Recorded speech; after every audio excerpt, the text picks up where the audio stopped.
بسم الله الرحمن الرحیم. اللهم صل علی محمد و علی آل محمد كما صليت على ابراهیم و علی آل ابراهیم انك حمید مجید و بارک علی محمد و علی آل محمد كما باركت على ابراهیم و علی آل ابراهیم انك حمید مجید. سلام عرض میکنم خدمت همه شما عزیزان، مهربانان و دوستداران رسول الله صلی الله علیه و سلم و اهل بیت و صحابه بزرگوارش. درباره مادر صحبت کردیم، ازدواج مادر و سردار پیامبران رسول الله صلی الله علیه و سلم. در مکه خبر ازدواج خدیجه و محمد ابن عبدالله پیچید و تا چند مدتی همه نقل محفل ها بود. عبدالله پسرش محمد با خدیجه ازدواج کرد. خدیجه ای که سنی ازش گذشته بود و میلیاردر مکه بود به تعبیر امروزی، ثروت فراوانی داشت، اومد با جوونی 25 ساله که فقیر بود عروسی کرد. مراسم ازدواج تموم شد. حلیمه اومده بود به عروسی پسرش، پسر رضاییش. عروس الان دیگه کم نمیگذاره، از همین الان نمیخواد کم بگذاره برای مرد خودش، برای همسرش. وقتی حلیمه برمیگشت 40 تا گوسفند باش همراه کرد، گفت اینا رو با خودت ببر. هدیه عروس به مادر داماد. اونجا عروس مادر داماد رو اکرام کرد. بعضش خوب بود. خونه هم که توی زندگی میکرد خونه خوبی بود، خیلی بهتر از خونه ابوطالب بود. محمد ابن عبدالله صلی الله علیه و سلم یک حس جدیدی رو الان تجربه میکنه، احساس شوهر شدن. یک مرد احساسهای مختلفی داره دیگه.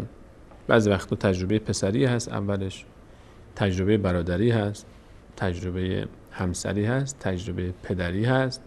حالا باز طولانی تر بشه با بزرگ شدن و عمو شدن و دایی شدن. اینها تجربه هایی که یک مرد میتونه داشته باشه. محمد یتیم وقتی از پدر به دنیا آمد تجربه پسری رو زیاد احساس نکرد. مادرش هم 6 سال بیشتر نبود که زیاد تجربه بکنه. تجربه برادری رو هم هیچ وقت نچشید طعمش رو، چون نه خواهری داشت نه برادر. تجربه دایی شدن و عمو شدن رو هم هیچ وقت تجربه نکرد. اما این دفعه در خونه خدیجه تجربه شوهری رو داره تجربه میکنه، داره طعمش رو میچشه. الان شده شوهر، الان دیگه برای خودش خونه‌ای داره. الان دیگه مسیر خونه وقتی که برمیگرده دیگه نمیره سمت خونه ابوطالب، داره میره سمت خونه خدیجه. الان دیگه یک خانمی هست که منتظرشه، دلنگرانشه. اگه خونه ابوطالب کسی منتظرش نبود جز عموش، الان در خونه خدیجه یک نفری هست که حاضر از دنیا بره، کشته بشه، اما تار موی از سر این نازنینش کم نشه. تمام مالش هم به پاش داره میرسه. فضای خونه فضای آرومیه. هر دوتا جنگ و دعوا ندارن مثل اول زندگی خیلی از جوانایی که با هم عروسی میکنن و این نمیخواد کم بیاره، اون نمیخواد کم بیاره، این میخواد جواب اونو بده، اون نمیخواد جواب اینو بده. نه، خدیجه یک دختر کم سن و ساله که ندونه و نفهمه و تجربه نداشته باشه که با شوهرش چطور برخورد کنه، و نه محمد ابن عبدالله جوون ساده لوحیه و جوون ناآگاهیه و خامه که ندونه با خانم خودش چطور برخورد کنه. این در تلاشه که چطور به اون محبت کنه، اون در تلاشه چطور بیشتر به این محبت کنه. وقتی ما از محمد ابن عبدالله صلی الله علیه و سلم صحبت میکنیم، هنوز پیامبر نشده ایشون، به خاطر همین کلمه پیامبر و رسول الله رو استفاده نمیکنم، چون ما قبل از پیامبری هستیم. این جوان جوونیه که الله تعالی اینو خلق کرده، یک قلبی در وجود این گذاشته که رحمت برای همه عالمیان. از این مهربونتر در مکه نیست اصلا. این جوون برای بیگانه ها هم داره دل میسوزونه، برای همسر خودش که به جای خودش. و اون خانم هم همینطور، اونم خانمی که برای همه، برای مظلومین، برای ستم دیده ها دل میسوزونه، چه برسه برای کسی که عزیزترین فرد زندگیشه. همینجوری ایام میگذره و رسول الله پیامبر محمد ابن عبدالله صلی الله علیه و سلم قبل از نبوتش در خونه خدیجه با هم یک زندگی بسیار آرومی رو دارن. این دوران 25 سالگی تا 40 سالگی پیامبر، این دوران آرومترین دوران در زندگی ایشونه، آرومترین دورانه، چون دوران قبل از اون دوران سختی ها بوده، به هر حال تنها بود خودشون و کسی رو نداشت که زیاد بهش رسیدگی بکنه، نه پدر، نه مادر، نه خواهر، نه برادر، و همیشه خونه عمو با بزرگ این بر اون بر بود. و بعد از اون هم باز بحث نبوت و مسائل درگیری های نبوت که بهش میرسیم در زندگی همسران تک تک. این دوره زندگی مشترک 15 ساله قبل از پیغمبری با خدیجه آرومترین دوران زندگی پیغمبر. در مکه همه احترام دارن به این دو نفر و دوران بسیار زندگی بسیار زیبا. پیغمبر نیازی نیست که کار بکنه، نیازی نیست که بره دیگه کارگر این و اون باشه، چوپون این بشه، تو کاروان اون کار کنه. خدیجه هم تجارتش رو فعلا تعطیل کرده به خاطر اینکه به همسرش بیشتر برسه. اما یک دغدغه‌ای هنوز تو فکر خدیجه هست. خدیجه دوست نداره که هیچ کس در مکه پشت سر محمد نازنینش حرف بزنه. نمیخواد که محمدش جوری کسی کم بیاره. اون نگرانی چیه؟ خدیجه نگران اینه که نکنه در این سن و سالی که هست تجربه پدر شدن رو برای محمدش برآورده کنه. مدتی میگذاره، این دغدغه در ذهن خدیجه هست. به هر حال در اون شرایطی، در اون منطقه و آب و هوایی که سن ازدواج زیر 10 هم میرسید و دورانی یا استگی به زیر 40 هم میرسید، برای خدیجه که 40 سال داشت یک کمی نگرانی ها وجود داشت. تو این فضا کم کم یک خبر خوش به محمد صلی الله علیه و سلم رسید. خدیجه داره مادر میشه. این به این معناست که محمد ابن عبدالله علیه السلام داره پدر میشه.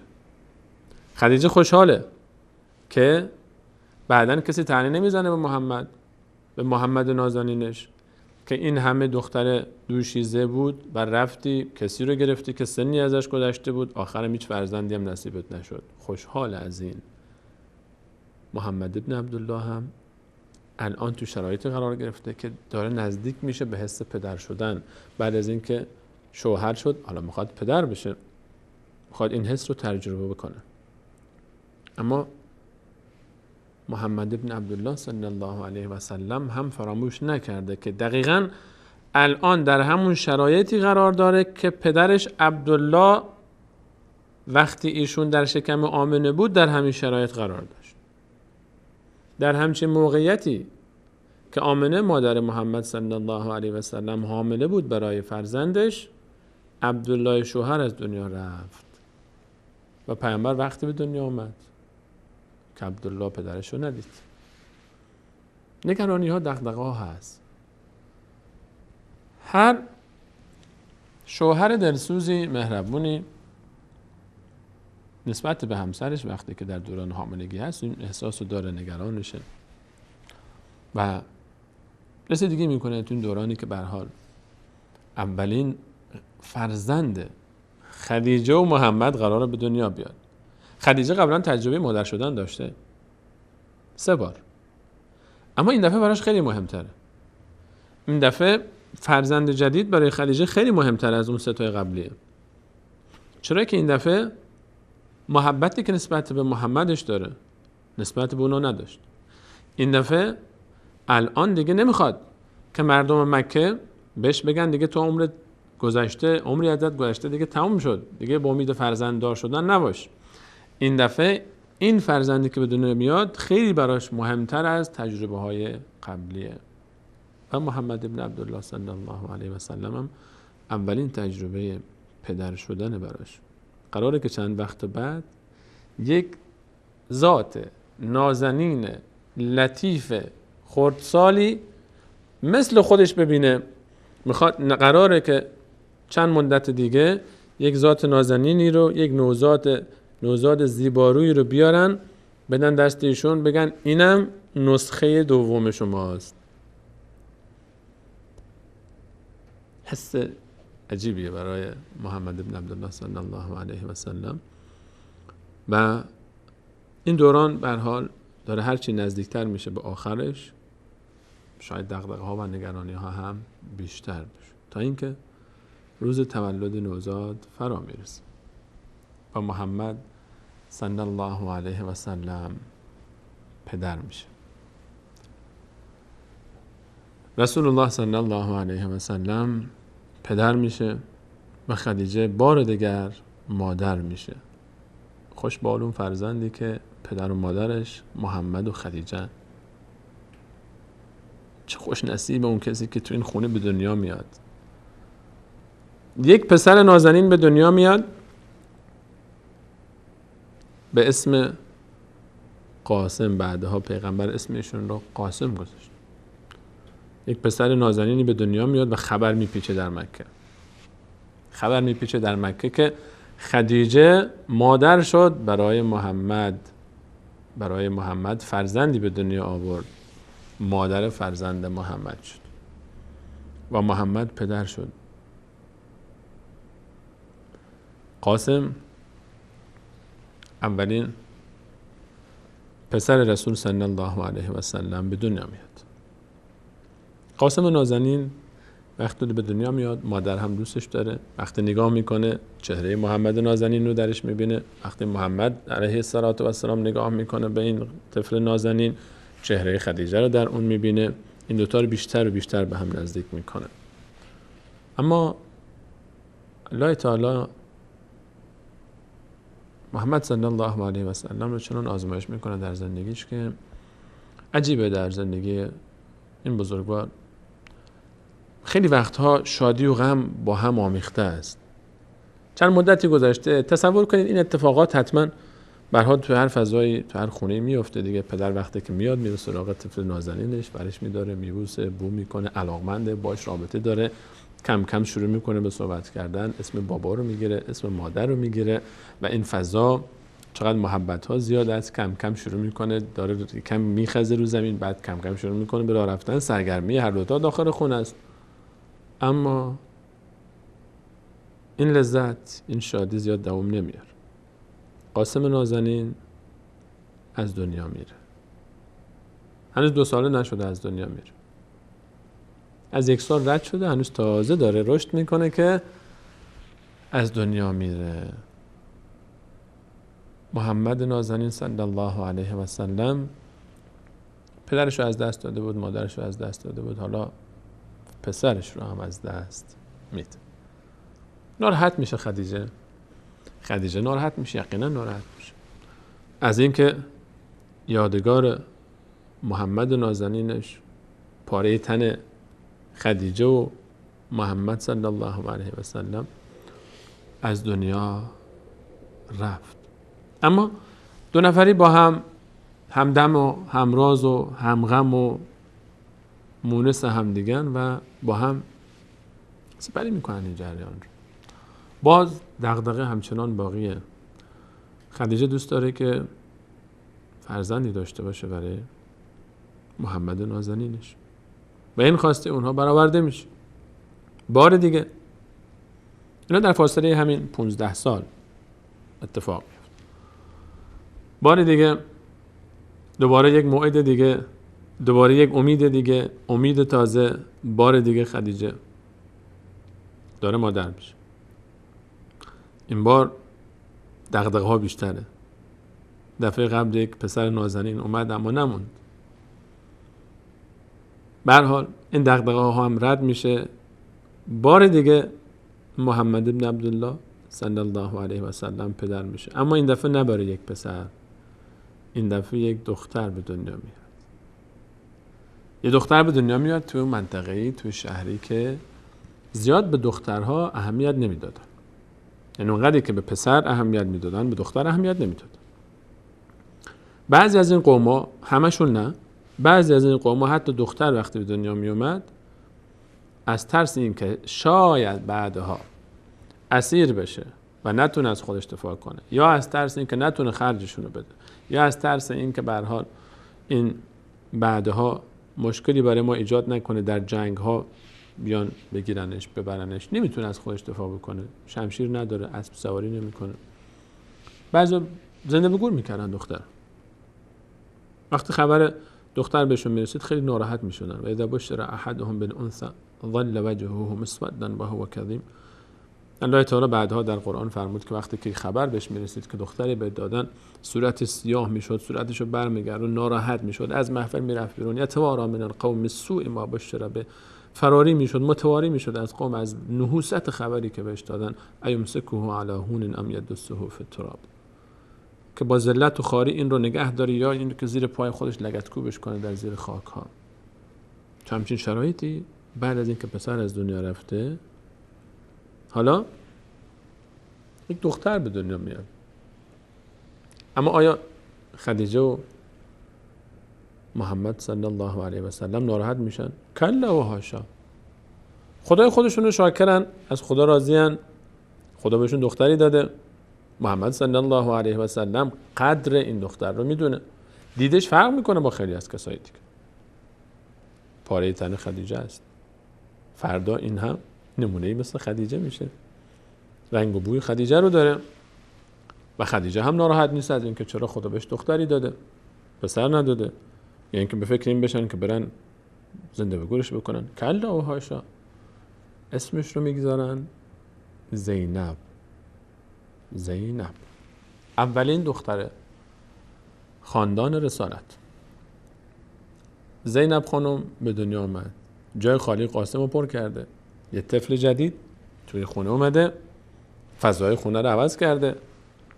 دختر کیه این شخص؟ دختر محمد ابن عبدالله است، دختر خدیجه است. مثل خودش در تاریخ نداره، هیچ کسی مثل خودش در تاریخ نیست مثل این که مادری مثل خدیجه داشته باشه و پدری مثل محمد ابن عبدالله صلی الله علیه و سلم. زینب به دنیا میاد. درباره زینب رضی الله عنها مفصل صحبت میکنیم ان شاء الله. بعد از پایان داستان مادر خدیجه باز به دخترها هم ان شاء الله میرسیم. بعد از مدتی دوباره میگذره، زینب به دنیا آمد. یک مدتی گذشت، زینب بزرگ شده، داره راه میره تو این فضای مهر و عطوفت و فضای الحمدلله خوب خونه، چه در داخل چه در خارج. در خارج در شهر مکه و در منطقه مکه مورد احترامن هر دو نفر، خدیجه و محمد صلی الله علیه و سلم. و در داخل فضای خونه هم بسیار محبت و احترام و زینب به دنیا. بعد از زینب دوباره برای بار سوم محمد ابن عبدالله صلی الله علیه و سلم داره پدر میشه. بار دیگه باز یک دختر نازنین دیگه نصیب میشه برای این خانواده و الله تعالی به این دو زوج بزرگوار دختر دیگه میده. اسمش رو میگذارن رقیه. اسمش رو میگذارن رقیه. رقیه خانم هم حالا در کنار زینب تو این خونه تحرک داره و گشت و گذار داره، این ور میره اون ور میره و جلوی چشم پدر و مادرش نور چشم اون هست. زینب خانم دیگه بزرگ شده و رقیه عزیز دردونه و سگولی خون است. مدتی میگذره، بار سوم، در کل بار چهارم با قاسم حساب کنیم، بار چهارم باز خدیجه داره مادر میشه برای فرزندی جدید و محمد صلی الله علیه و سلم داره پدر میشه. هر دو تا خوشحالن. بار سوم باز یک دختر نازنین دیگه به دنیا میاد. یک دختر نازنین به دنیا میاد، اسمش رو میگذارن ام کلثوم. اسمش رو میگذارن ام کلثوم. دختر سومه. 3 تا دختر تو خونن.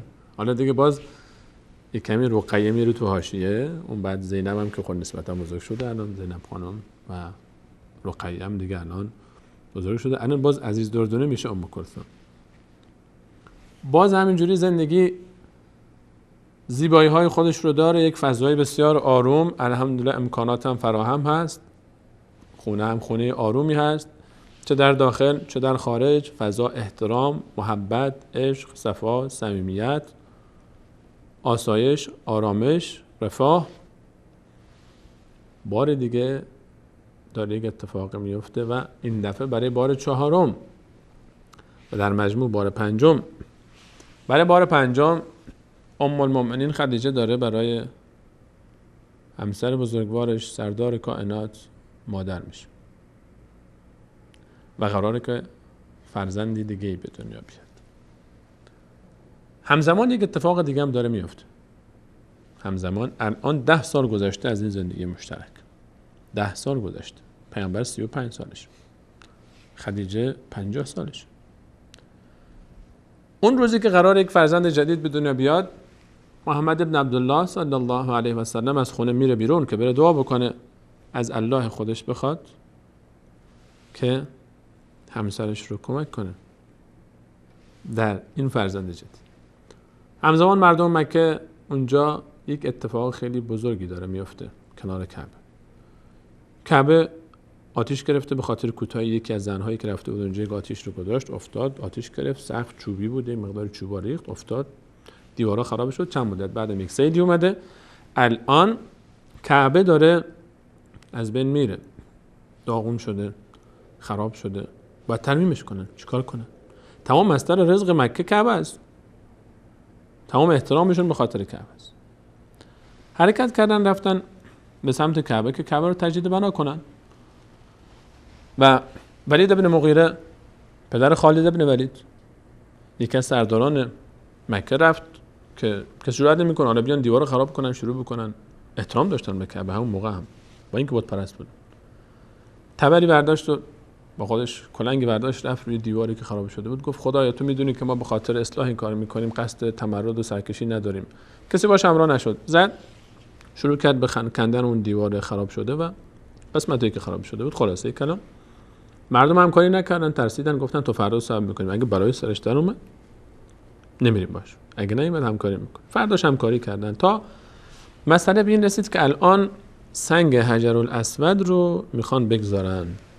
هر قومی میگه ما باید بگذاریم، این شرفیه که هر قومی دوست داره اون نصیب کنه، هر طایفه‌ای میخواد که اون شرف نصیبش بشه. الان کار به جنگ کشیده. 4 شبانه روزه که اینها شمشیرها رو بردن در خونها خیس کردن، میگن میکشیم. الان جنگی داره راه میفته در مکه. همزمان اینها در کنار کعبه این مشکلات رو دارن که ابو امیه برادر ولید، عموی خالد و پدر ام المؤمنین ام سلمه، این اومد و گفت مردم این چه کاری که دارید میکنید؟ بگذارید اولین کسی که از این در وارد مسجد شد، وارد حریم کعبه شد، اون رو حکم قرار میدیم. هر چون گفت همون قبول. این اتفاقات الان افتاده بیرون از خونه و پیامبر در داخل خونه ام المؤمنین خدیجه منتظر فرزند جدیده. روزهای لحظات آخره خارج میشه از خونه که دعا بکنه. قابله اومده در خونه و میره. همزمان وارد شد از اون ور. اونا منتظرن کی وارد میشه؟ محمد صلی الله علیه و سلم وارد شد. گفتن ها صادق امین اومد، این انسان صادقیه، امین، هر چی بگه ما قبول میکنیم. همه خوشحال شد. جوانمرد بزرگ مکه و اون عقل کل گفت هر کدوم یک گوشه چادری رو بگیرید. چادری رو آوردن، گوشه‌ش رو هر کدوم از طوایف گرفتن، سنگ رو با دست خودش گذاشت، گفت بلندش کنید. از 4 گوشه بلندش کردن، سنگ رو برداشت با دست نازنینش گذاشت در اون محل. همه خوشحال شدن که بالاخره به نحوی شریک بودن در گذاشتن حجر و اینکه محمد این رو میگذاشت کسی زورش نیامد. چرا اون گذاشته؟ چون میدونستن که این از همه بهتره. خودشون اعتراف داشتن بهش. محمد ابن عبدالله صلی الله علیه و سلم برمیگرده به سمت خونه و خوشحاله از اینکه این مشکل برطرف شد. وقتی وارد خونه میشه که بشارت دیگه ای بهش میدن. قابله‌ای که هست میاره و دختر نازنینی رو میاره به محضر رسول صلی الله علیه و سلم، دختر 4م، و رسول الله صلی الله علیه و سلم محمد ابن مصطفی علیه السلام زیبایی های خودش رو در وجود این فرزند نازنین میبینه، شبیه ترین فرزند پیامبر به خودش. این دختر جدید از همه به خودش شبیه تره، فتوکپی برابر اصل. خدیجه این فرزند جدید که به دنیا آمده، با اینکه اینم دختره، اما این دختر وقتی که نگاه میکنه تمام اوصاف پدر رو تو وجودش میبینه. و همون روزی این اتفاق میفته که این کار بزرگ به دست محمد ابن عبدالله علیه السلام اتفاق میفته. پدر اسم دخترش رو فاطمه گذاشت. فاطمه به دنیا اومد و جای ستای دیگر رو گرفت. فعلا این دختر جدید از بقیه کوچکتره، دختر کوچیک، عزیز دردونه باباست، عزیز دردونه مادر، سوگلی خونه است و ایشون در داخل خونه از اونجایی که به پدر از همه شبیه تره محبوبیت خاصی در دل پدر و مادرش داره و هنوز هم پیامبر محمد ابن عبدالله صلی الله علیه و سلم و خدیجه امیدوارن به زندگی مشترکشون که فرزندهای دیگه‌ای داشته باشن. 4 دختر دارن: زینب، رقیه، ام کلثوم و فاطمه. و قاسم که از دنیا رفت، پیغمبر رو ابوالقاسم مینامن به خاطر پسر اول. دوست دارن پسری هم داشته باشن. هنوز جای خالی یک پسر تو خونه کمه. به هر حال مردم قریش میان همه به پسراشون افتخار میکنن و این رو یک هنر میدونن، یک مزیت میدونن. بار دیگه بشارت یک فرزند در راهه و قراره که خدیجه برای بار 6 مادر بشه در خونه جدیدش. فرزند نازنینی دیگه ای به دنیا میاد. این دفعه پسره. پسر نازنینی به دنیا میاد. پدرش اسم پدر خودش رو میگذاره روی این. اسمش رو میگذاره عبدالله. اما خواست خدا اینه که اینم مثل قاسم نباید زیاد بمونه. یک مدتی میگذره، هنوز دوران شیرخوارگیش تمام نشده. عبدالله هم مادرش رو، پدرش رو، 4 خواهر قبل خودش رو میگذاره و میره و خدیجه برای بار دوم پسرش از دنیا میره. عبدالله لقب طاهر و طیب هم گرفته و طاهر، طیب هم لقب عبدالله است. پیامبر پسری به اسم طاهر یا طیب نداشته. طاهر و طیب لقب‌هایی است برای عبدالله. عبدالله از دنیا رفت و مادر بار دیگه خدیجه برای پسر دومش ناراحته و اون که این پسر هم نمون. دوست داشت که این پسر میمون. خدیجه در طول این 15 سال، اینها همین فرزندها در طول این 15 سال قبل از پیامبری اتفاق افتاده. البته گفته میشه که قبل از نبوت این مدت کمی عبدالله به دنیا آمده و بعد از اینکه پیامبر صلی الله علیه و سلم به نبوت مبعوث شد هم یک چند ماهی زنده بوده و بعد فوت کرده. به همین خاطر لقب طاهر و طیب گرفته، چون اسلام رو هم درک کرده. اینها فرزندان خدیجه و محمد ابن عبدالله صلی الله علیه و سلم بود که در طول این 15 سال به دنیا آمدن در داخل این فضای پرمهر و محبت و آرام و با صفای خونه. قاسم، زینب، رقیه، ام کلثوم، فاطمه و عبدالله رضی الله عنهم اجمعین. 6 فرزند، 2 پسر، 4 دختر. 2 پسر در کودکی رفتن. دختر خانم ها رو ما صحبت میکنیم دربارشون بیشتر از این. اما داخل این خونه هنوز غیر از این 6 فرزندی که به دنیا آمدن، کسای دیگه هم زندگی میکردن تو این فضا که خدیجه نه تنها مادر اینها بود، مادر اونها هم بود. مادر چند نفر دیگه هم بود در این خونه. وقتی این برنامه اجازه نمیده که در باره اونها صحبت بکنیم، بگذارید اون رو انشاءالله در برنامه بعد با شما صحبت کنیم.